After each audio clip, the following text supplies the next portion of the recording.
আজকের দিনটা কত তারিখ? ৭ নভেম্বর। আপনাদের সবার কাছে দিনটা খুব সহজ, স্বাভাবিক, অন্য ১০টা দিনের মতো মনে হচ্ছে, কিন্তু আমার কাছে না। আজকে বাংলাদেশের একমাত্র ভবিষ্যৎ প্রধানমন্ত্রী, দেশনায়ক তারেক রহমানের বাংলাদেশে ফেরার কথা ছিল। তিনি ৭ নভেম্বরের টিকিট কেটেছিলেন। তাহলে তিনি এখনো কেন ফিরতে পারলেন না? কেনই বা ফিরলেন না? নাকি লন্ডনেও বিমানের চাকা চুরি হয়? কোনটা? আজকের এই দিনে একটা কলঙ্কিত অধ্যায়ের সৃষ্টি হয়েছিল বাংলাদেশের ইতিহাসে, বাংলাদেশের স্বাধীনতা পরবর্তী রাজনৈতিক প্রেক্ষাপটে, এবং সেই ইতিহাসের মধ্য দিয়ে একটা কিংস পার্টির জনকের উত্থান হয়েছিল, যিনি বাংলাদেশের ইতিহাসের প্রথম কিংস পার্টির নায়ক, প্রতিষ্ঠাতা, এবং যিনি বাংলাদেশের ইতিহাসের প্রথম ফ্যাসিস্ট। তার সেই উত্থানের ইতিহাস নিয়ে তো আপনাদের একটু জানা উচিত। আজকের এই ভিডিও মূলত বর্তমান তরুণ প্রজন্মের জন্য, যারা জানতে চায়, যারা ইতিহাস সম্পর্কে বুঝতে চায়, শিখতে চায়। বাংলাদেশের রাজনৈতিক ইতিহাসে ৭ নভেম্বর এক কলঙ্কিত অধ্যায়। যেদিন থেকে শুরু হয়েছিল বাংলাদেশ সেনাবাহিনীর ভেতর রক্তক্ষয়ী একটা ক্ষমতার লড়াই, হত্যাযজ্ঞ, রাজনৈতিক বিভাজন এবং রাষ্ট্রের নৈতিক কাঠামো ধ্বংসের একটা দীর্ঘ প্রক্রিয়া। কেউ এই দিনটিকে জাতীয় বিপ্লব এবং সংহতি দিবস হিসেবে আখ্যায়িত করছে, এবং বিএনপি সেটা খুব ঘটা করে আজকে দেখেছি পালনও করেছে। তবে ইতিহাস আমাদেরকে সাক্ষ্য দেয় এই দিনটি মূলত মুক্তিযোদ্ধা সৈনিক হত্যার একটা দিবস হিসেবে বিবেচিত হয়েছে, কারণ এই রক্তপাতের মূল লক্ষ্য ছিল বাংলাদেশের মুক্তিযুদ্ধের আদর্শ এবং উত্তরাধিকারের সংরক্ষণ এবং মুক্তিযোদ্ধাদের নিরাপত্তা নিশ্চিত করা।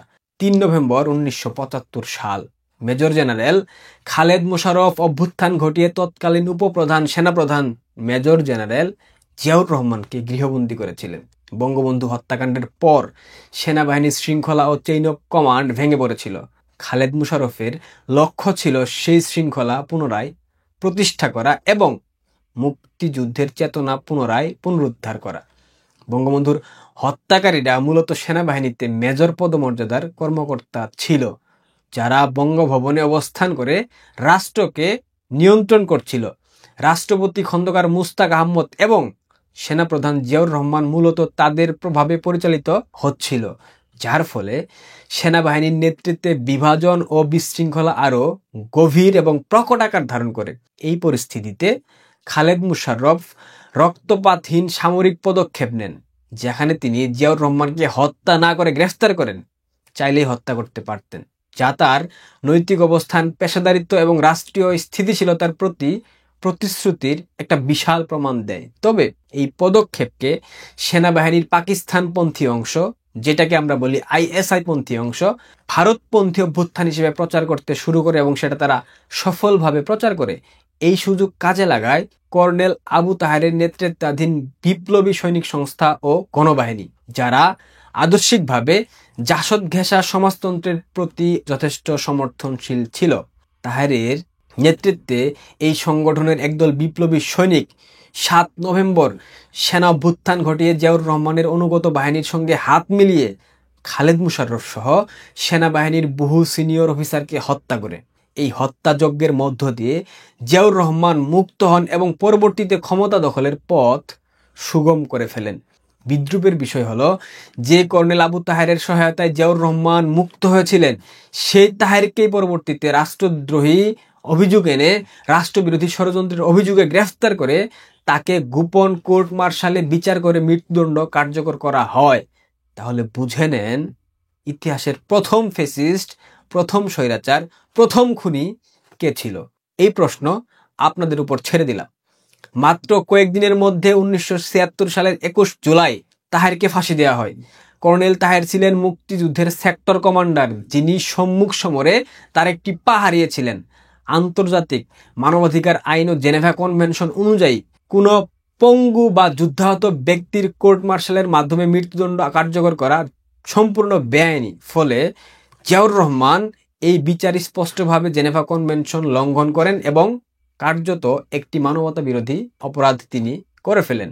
পরবর্তীতে যদিও বাংলাদেশের হাইকোর্ট এই বিচারকে অবৈধ এবং হত্যাকাণ্ড হিসেবে ঘোষণা করেছে, কিন্তু হত্যা তো করে ফেলেছিলেন জিয়াউর রহমান। এরই ধারাবাহিকতায় জিয়াউর রহমানের শাসনামলে সেনাবাহিনীর বহু কর্মকর্তা ও সৈনিককে কোর্ট মার্শালে ফাঁসি দেওয়া হয়েছিল, যা বাংলাদেশের সামরিক ইতিহাসে নজিরবিহীন ঘটনা। এই ধারাবাহিক দমন পীড়নের সূচনা ঘটে 1975 সালের 7 নভেম্বর, যখন ক্ষমতার জন্য শুরু হয়েছিল অবিশ্বাস, বিশ্বাসঘাতকতা এবং রাজনৈতিক হত্যার রক্তক্ষয়ী একটা অধ্যায়।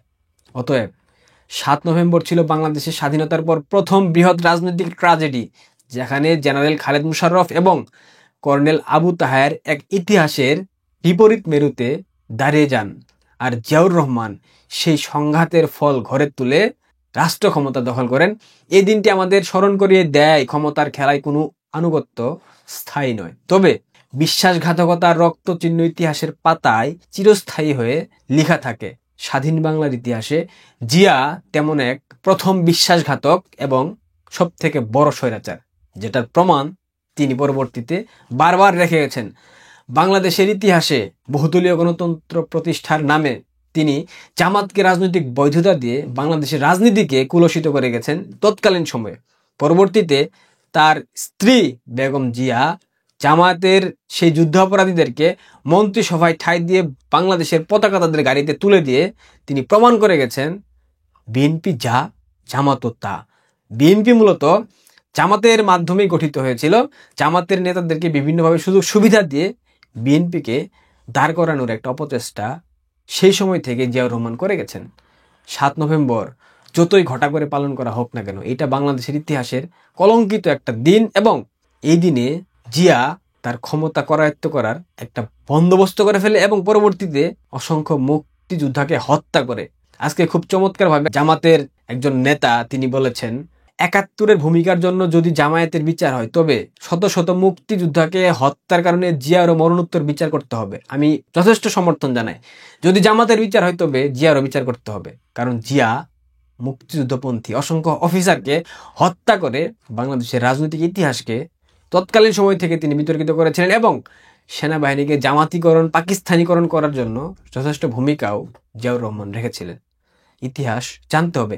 ইতিহাসকে বিকৃত করে তরুণ প্রজন্মের কাছে তুলে ধরলেও সেটা দীর্ঘমেয়াদে স্থায়ী হবে না, কারণ এই প্রজন্ম বুঝতে জানে, শিখতে জানে।